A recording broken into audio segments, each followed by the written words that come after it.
جن سے ناراض ہیں ان سے صلح نہ کر لے، حضور کا میلاد آ گیا۔ نہیں، کچھ لوگ نہیں بولے، وہ مجھے گھور رہے ہیں بڑا سخت کر کے۔ میں نے کام بھی بڑا مشکل بتا دیا ہے، آپ تھوڑا تھوڑا دل بڑا کریں گے میلاد شریف کے موقع پر انشاءاللہ۔ جو روٹھے ہوئے ہیں ان کو منائیں گے انشاءاللہ تعالی، اپنے سینوں میں گنجائش پیدا کریں گے۔ جس نے بڑا ستایا اسے معاف نہیں کر دیں گے کہ حضور کا میلاد آ گیا، کوشش کریں گے انشاءاللہ تعالی۔ تیسری میری گزارش یہ ہے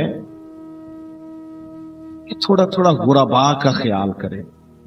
اگر کسی کے پاس ملازمین ہیں تو ان کا خیال کریں، کیونکہ میلاد سے پہلے غریبوں پر، غلاموں پر زیادتیاں ہوتی تھی، بیٹیوں پر ظلم ہوتا تھا۔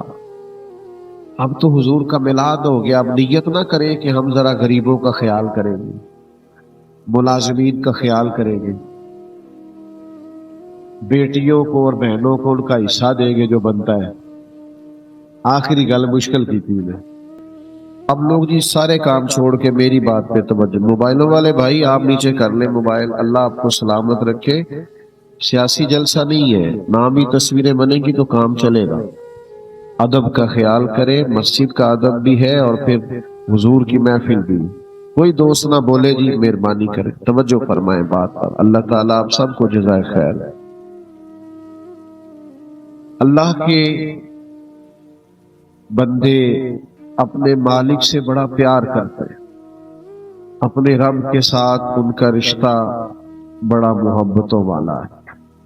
یہ تو ہو گئی اللہ تعالیٰ کی محبت۔ پھر نبی پاک صلی اللہ تعالی علیہ وسلم نے ارشاد فرمایا کہ تم میں سے کوئی شخص اتنی دیر تک مسلمان نہیں ہو سکتا، مومن نہیں ہو سکتا، جب تک وہ اپنے ماں باپ سے، اپنی اولاد سے اور تمام لوگوں سے بڑھ کر مجھ سے پیار نہ کرے۔ تو اللہ سے بھی محبت کرنی ہے اور ہر چیز سے بڑھ کر نبی پاک صلی اللہ تعالی علیہ وسلم سے بھی پیار کرنا۔ گویا اللہ اور اس کے رسول صلی اللہ علیہ وسلم کی محبت کامل ہوگی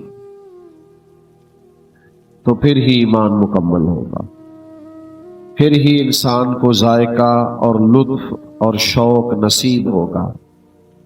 میرے عزیز یاد رکھیے گا، انسان کو اللہ تعالیٰ نے جب دل دیا ہوتا ہے اور اس کے سینے کے اندر دھڑکنیں رکھی ہوتی ہے تو کوئی نہ کوئی محبت تو وہ کرتا ہی ہے۔ بعض لوگوں کو دولت سے پیار ہو جاتا ہے، صبح و شام اپنے لاکھ کو دو کو چار کرنے کے چکر میں پڑے رہے۔ کچھ لوگوں کو اقتدار سے، کرسی سے، حکومت سے محبت ہو جاتی ہے۔ وہ بیچارے کہیں نیکی کا کام کرنے بھی جائیں، وہ بیچارے کہیں جنازہ پڑھنے بھی جائیں، کچھ بھی کرنے چاہیں تو نقطہ نظر سیاست رہتی۔ کچھ لوگوں کو شہرت سے بہت پیار ہو جاتا ہے، وہ ہر وقت چاہتے ہیں ان کی تعریفیں ہوں، ان کے دل میں یہ خواہش مچلنے لگتی ہے کہ ہر وقت کوئی نہ کوئی ان کے گن گاتا رہے، ہر وقت کوئی نہ کوئی کسی نہ کسی جملے سے انہیں یاد کرتا رہے۔ یہ شہرت کی محبت، دولت کی محبت، اقتدار کی محبت، یہ انسان کے باطن کو اجاڑ دیتی، اس کے جو روحانی معاملات ہوتے ہیں وہ سارے خراب ہو جاتے ہیں، کوئی کام بھی اللہ کی رضا کے لیے نہیں کر پاتا۔ ہر وقت اس شوق میں لگے رہنا کہ میں کوئی بھی کام خیر کا کروں تو اس میں میری تعریف ہو، میری ستائش ہو، میرے لیے یہ جملے کہے جائیں کہ میں بڑا عظیم آدمی ہوں، میں بڑی خدمات سر انجام دیتا ہوں۔ اور آج کل تو نچلی سطح سے لے کر اوپر تک یہی حال ہے کہ لوگ کام کرنے کے لیے نہیں کرتے، کام دکھانے کے لیے کرتے۔ اس کے نتائج یہ ہے کہ جو روحانی زندگی ہے نا، بندہ عبادت کرے، خدمت کرے، کوئی ڈیوٹی کرے تو اپنے رب کے قریب چلا جائے، وہ بعض لوگ نیکی کا کام کر کے بھی وہ روحانیت نہیں حاصل کر پاتے۔ اس پر اللہ کے پیارے حبیب صلی اللہ تعالی علیہ وسلم کا ایک فرمان سمجھنے کے لیے اور سیکھنے کے لیے بڑا اہم ہے۔ کریم فرماتے ہیں کہ دو بھوکے بھیڑیا ویسے ہی خطرناک ہوتا ہے، اور اگر بھوکا ہو تو پھر اور خطرناک ہوتا ہے۔ حضور فرماتے ہیں دو بھوکے بھیڑیے بکریوں کے ریوڑ میں چھوڑ دیے جائیں تو وہ اتنا نقصان نہیں کرتے جتنی دولت اور شہرت کی محبت انسان کے باطن کا نقصان کرتی۔ اجڑ جاتا ہے باطن، برباد ہو جاتی ہے کیفیات۔ وہ جو خاص لذات ہوتی ہیں مسجد حاضر ہونے کی، عبادت کرنے کی، غریبوں کی مدد کرنے کی، وہ ساری لذات چلی جاتی ہیں۔ وہ دکھانا، سکھانا، سنانا، فیس بک پہ ڈالنا، انہی چکروں میں الجھ کر لوگ اپنی روحانی زندگی کو ضائع کر بیٹھتے۔ اور اس پر پھر ایک بڑی مضبوط حدیث بخاری مسلم میں اس طرح بھی موجود ہے کہ حضور علیہ السلام نے فرمایا قیامت والے دن اللہ کے حضور ایک شخص کو کھڑا کیا جائے گا جس نے سخاوت بڑی کی ہو، لاکھوں کروڑوں اللہ کی راہ میں بظاہر خرچ کیے ہوں گے، تو اللہ فرمائے گا یہ میں نے دولت دی تو کیا کیا؟ مالک میں نے تیرے رستے میں خرچ کیا۔ تو اللہ تو دلوں کے حال جاننے والا ہے۔ کریم فرمائے گا وہ تو نے اس لیے کی تھی کہ لوگ کہیں بڑا سخی ہے، تو کہا نہیں لوگوں نے تیری شہرت ہو نہیں گئی، وہ لائکس، وہ کومنٹ، وہ بلے بلے، وہ سب تو نے دیکھ لی۔ فرشتوں کو حکم ہوگا اسے پکڑو اور دوزخ میں ڈال دو۔ پھر ایک شخص کو کھڑا کیا جائے گا جو شہید ہوا ہے، جان ہی دے دی اللہ کے راستے میں، لوگوں کو کے سامنے اس کا جو نام درج ہے وہ ایک شہید کے طور پر درج ہے۔ لیکن کریم فرماتے ہیں رب فرمائے گا میں نے طاقت دی تھی، فن حرب و ضرب میں کمال دیا تھا، میدان میں کھڑے ہونا لڑنا تمہیں آتا تھا، کیا کیا؟ عرض کرے گا مالک میں میدان میں نکلا، میں نے تیری راہ میں جدوجہد کی، میں نے بڑی جاں فشانی کے ساتھ لڑائی کی، یہاں تک کہ مجھے شہادت ملی۔ اللہ تعالیٰ ارشاد فرمائے گا کہ وہ تو نے اس لیے کیا تھا کہ تجھے لوگ شہید کہیں۔ شوق نہیں ہوتا لوگوں کو کہ میرے نام پہ محلہ آ جائے، میرے نام پہ گلی بن جائے، میرا ذکر ہو جائے، میرا تعارف ہو جائے۔ وہ تو اس لیے تو نے کیا تھا۔ تو وہ تو کہا لوگوں نے، کئی جگہ تیرے نعرے لگے، فرشتوں اسے پکڑو دوزخ میں پھینک دو۔ اور سنو نا یار، کریم فرماتے عالم قاری اللہ کے حضور کھڑا ہے، تو مالک نے فرمایا کہ تمہیں میں نے کتاب پاک کو پڑھنے کی، پڑھانے کی، سکھانے کی صلاحیت سے نوازا تھا، تو کیا کیا؟ مالک میں نے ساری عمر پڑھایا۔ تو اللہ فرمائے گا وہ تو اس لیے کہ لوگ کہیں کیا بات ہے حضرت کی، تو لوگوں نے کہا نہیں، وہ تو بات ہو گئی تھی، اسے پکڑو اور دوزخ میں ڈال دو۔ تو دل میں محبت تو کوئی نہ کوئی ہوگی۔ اگر دنیا داری کی، شہرت کی، اقتدار کی، چاہا جانے کی محبتیں اپنے دلوں میں پیدا کریں گے، نتیجہ یہ نکلے گا کہ سارے کام بیکار چلے جائیں گے، بے معنی، بے مقصد، اور باوجود اس کے کہ محنت کی لا حاصل ہو جائے گا سارا کو۔ کرے کیا؟ جب سینے میں کوئی نہ کوئی محبت رہنی ہی ہے تو کیوں نہ اللہ کے پیارے محبوب کی محبت پیدا کرے۔ سرور کائنات صلی اللہ تعالی علیہ وسلم سے پیار کریں، حضور کی محبت کو اپنے دل میں جگہ دیں، نبی پاک صلی اللہ تعالی علیہ وسلم کے پیار کو اپنی آنکھوں میں بسائیں۔ بیٹا یہ لائٹیں آنکھوں میں پڑتی ہیں، یہ بند کر دیں آپ لوگ، موبائلوں کی لائٹیں آپ بھی بند کر دیں پیارے بھائی، لائٹ بند کر دیں بس۔ تو جو عرض کرنے جا رہا ہوں اس پر آپ غور فرمائیں گے۔ حضور سے پیار کرنا. نبی پاک علیہ الصلوۃ والسلام نے فرمایا اگر تم چاہتے ہو نا تمہیں ایمان کا ذائقہ نصیب ہو، یعنی مومن ہونے کا تمہیں مزہ آئے. ایک ہے مومن ہونا، ایک ہے ایمان کا ذائقہ ملنا. کریم فرماتے ہیں اگر تم چاہتے ہو تمہیں ایمان کا ذائقہ ملے تو 3 کام کرو. ایک تو ہر چیز سے بڑھ کر اللہ اور اس کے رسول سے پیار کرو، اور اس کا زبانی صرف دعویٰ نہیں کرنا چاہیے، اس کا خالی نعرہ نہیں لگانا چاہیے. یہ پتہ چل جاتا ہے بندے کو، خود پتہ ہوتا ہے مجھے ہر چیز سے بڑھ کے اللہ رسول سے پیار ہے کہ نہیں، پتہ چل جاتا ہے. فجر کی اذان ہو گئی، آنکھ کھل گئی، پتہ چل گیا نماز کا ٹائم ہے. اب جو سویا رہا اسے نیند سے پیار ہے، اور جو اٹھ گیا اسے رب رسول سے پیار ہے. ورنہ کھلی ہوئی آنکھ سے بھی تو مسجد نہیں آیا. وہ اقبال کہتے ہیں نا جواب شکوہ میں کہ کس قدر تم پہ گراں صبح کی بیداری ہے، ہم سے کب پیار ہے نیند تمہیں پیاری ہے. تو صبح اٹھ جائے گا تو پتہ چل جائے گا کس سے زیادہ پیار ہے، سمجھ میں آ جائے گی بات. حلال حرام کی جب تمیز کرنے لگے گا، اس کو لاکھوں کروڑوں مل سکتے تھے، ناجائز طریقے سے بہت کچھ یہ اخذ کر سکتا تھا، لیکن اس نے چھوڑ دیا. کہا نہیں، مجھے لاکھوں کروڑوں سے پیار نہیں، پیار مجھے رب رسول کی شریعت کے ساتھ. تو سمجھ آ جائے گی کس سے زیادہ پیار ہے. تو بات کو سمجھیے گا. حضور فرماتے ہیں اگر چاہتے ہو ایمان کا ذائقہ نصیب ہو تو ہر چیز سے بڑھ کر اللہ رسول سے پیار کرو. اور پھر فرمایا جس سے بھی پیار کرو اللہ کی رضا کے لیے کرو. جس سے بھی پیار کرو، یہ ذاتی لالچ، یہ تعلقات اس لیے کہ میرا مسئلہ حل ہو جائے، میرے کام آ جائے. ظاہر ہے اب گرمی زیادہ لگ رہی ہے آپ کو، میں پہلے ہی تھوڑی تقریر کیا کرتا ہوں، اب اور تھوڑی ہو جائے گی.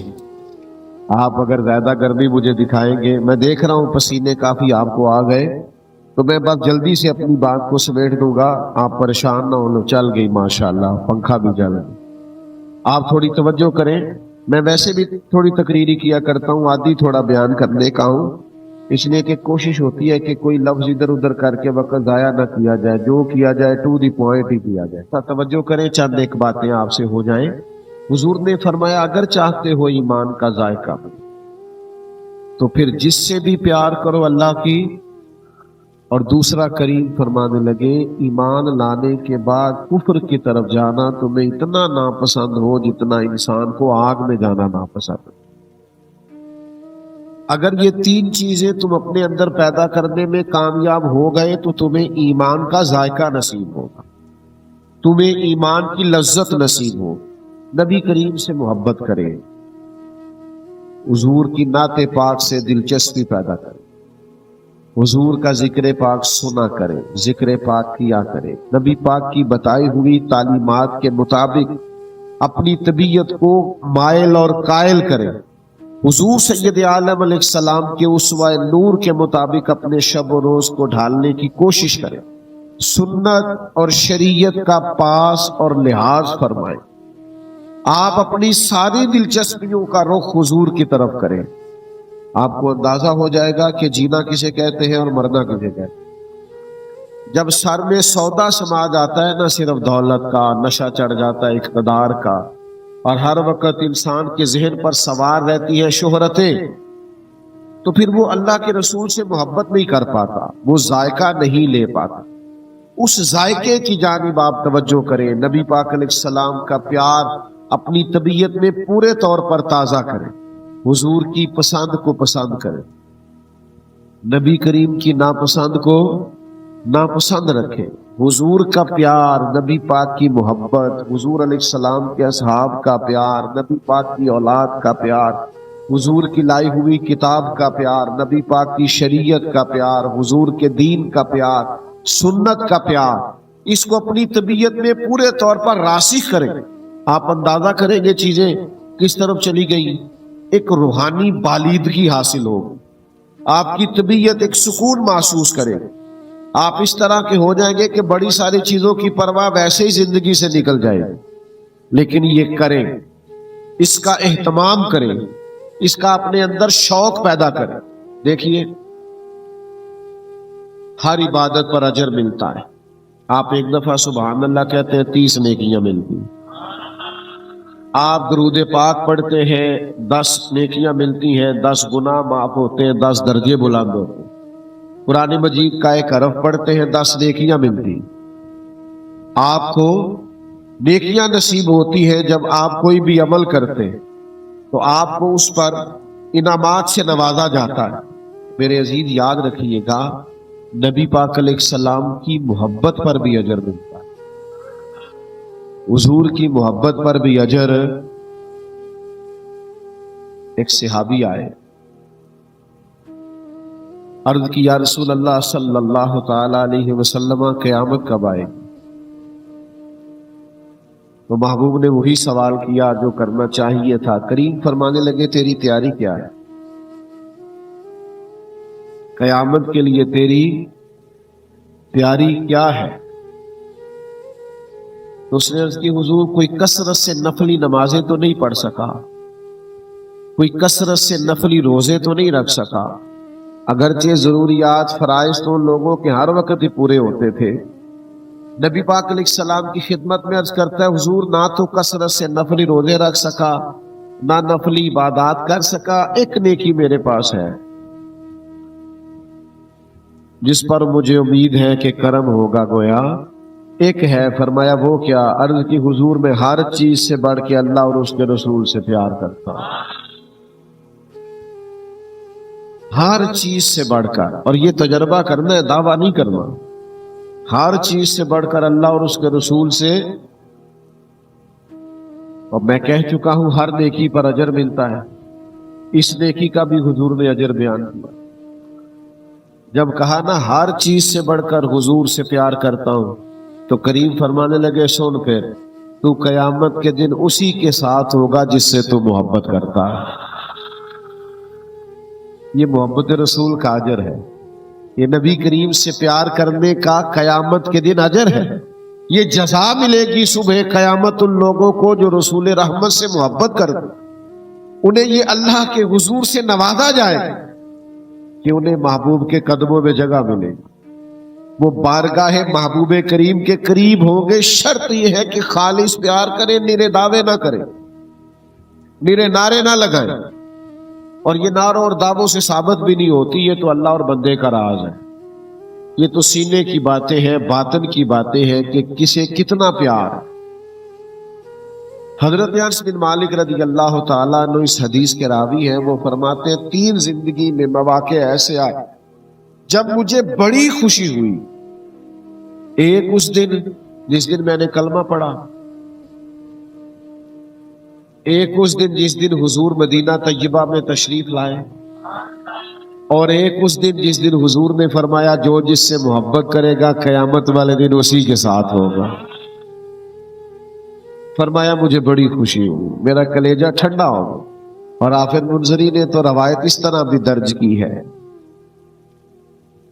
کہ حضور فرمانے لگے، حضرت انس بن مالک فرمانے لگے، میں عرض کرنے لگا یا رسول اللہ صلی اللہ تعالی علیہ وسلم، میں اللہ سے بھی پیار کرتا ہوں، اللہ کے رسول سے بھی پیار کرتا ہوں، ابو بکر صدیق سے بھی پیار کرتا ہوں، اور عمر فاروق سے بھی پیار کرتا ہوں، میرے لیے کیا حکم ہے؟ تو محبوب نے فرمایا جو جس سے محبت کرے گا اسی کے ساتھ ہوگا۔ معنی کیا ہے؟ کٹھے ہوں گے سارے جنت میں۔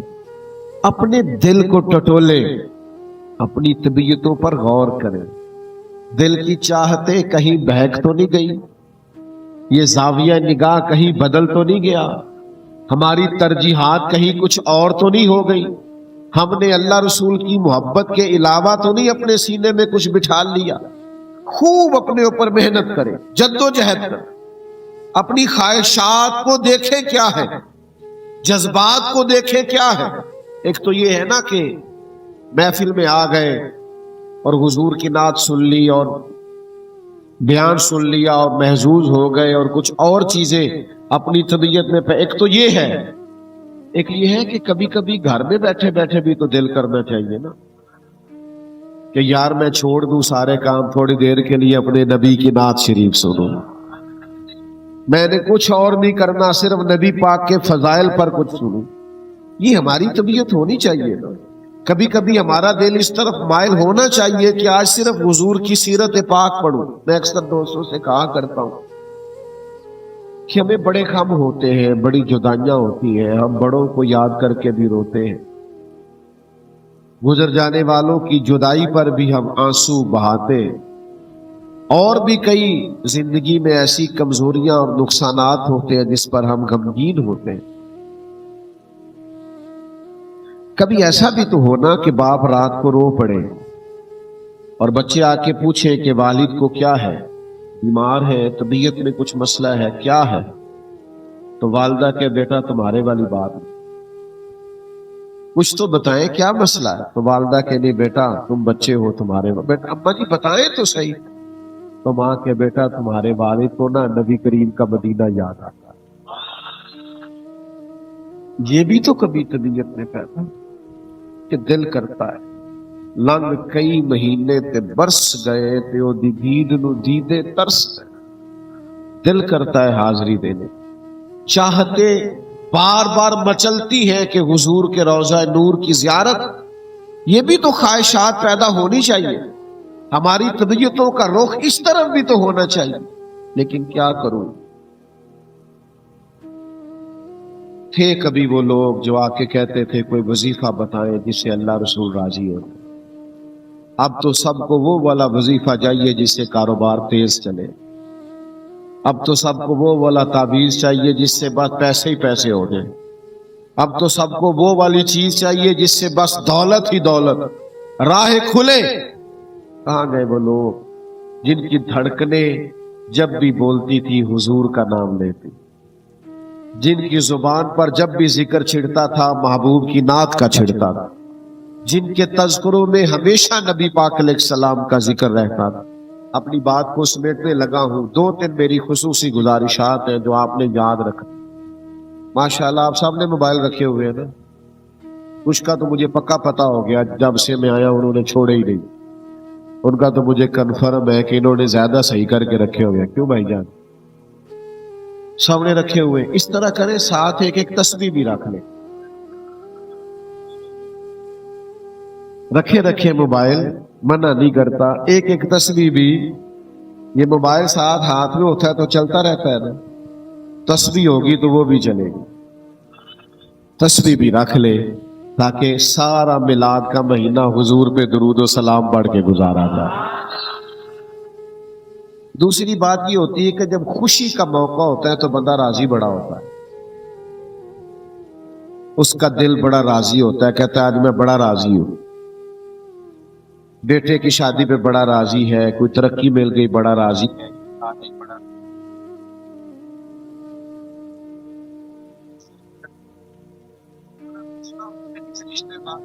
ناراض ہے اسے کہے جا میں نے تجھے معاف کیا، حضور کا میلاد آ گیا ہے.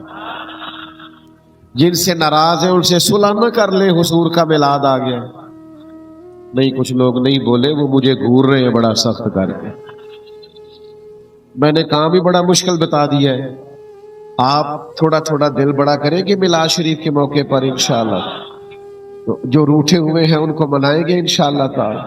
اپنے سینوں میں گنجائش پیدا کریں گے.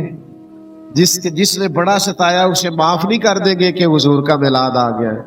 کوشش کریں گے انشاءاللہ تعالی. تیسری میری گزارش یہ ہے کہ تھوڑا تھوڑا غرباء کا خیال کریں. اگر کسی کے پاس ملازمین ہے تو ان کا خیال کریں، کیونکہ میلاد سے پہلے غریبوں پر غلاموں پر زیادتیاں ہوتی تھی، بیٹیوں پر ظلم ہوتا تھا. اب تو حضور کا میلاد ہو گیا، اب نیت نہ کریں کہ ہم ذرا غریبوں کا خیال کریں گے، ملازمین کا خیال کریں گے، بیٹیوں کو اور بہنوں کو ان کا حصہ دیں گے جو بنتا ہے. آخری گل مشکل کی تھی میں.